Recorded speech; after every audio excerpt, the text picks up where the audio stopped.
Hi guys, so this is Keith again for everythingwares.com. This is the part 2 of our tutorial for Microsoft Excel. During our first part, I was able to introduce to you guys the program environment, the menus, control boxes in a snap. Now this time we're going to deal with the so-called formula, the basic formula in Microsoft Excel.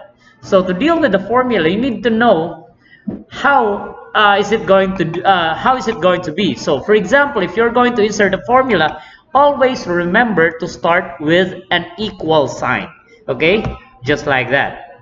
So if ever you are going to add two different values, you need to provide an equal sign first, then click on the first value, then you are going to provide the operator. Let's say, for example, I'm going to press the plus sign because I want to add two different values, and click on the second value or the second cell of our worksheet.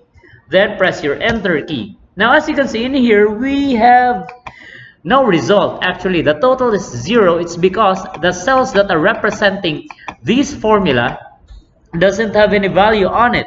So if ever I'm going to provide value on those cells, so for example, it's somewhere in here, it's on E5 and E6. So how did I got the values? It's because if ever I'm going to click on the cell from which I provided the output, I am able to see the values through the formula bar, which is E5 plus E6.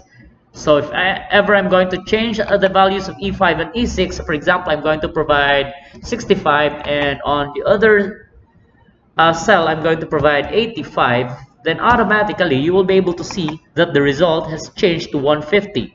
So regardless if whatever number I'm going to place in here, in an interactive manner, you will be able to notice that the value of the result cell has also changed. It's because what we try to get is the cell value and not the number itself. Okay, so that is how you are going to add values in Microsoft Excel.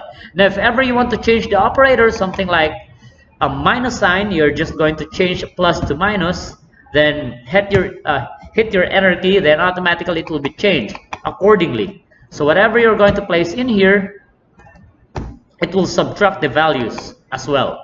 So if ever I'm going to change this one to multiplication, I'm just going to change the operator to an asterisk for multiplication.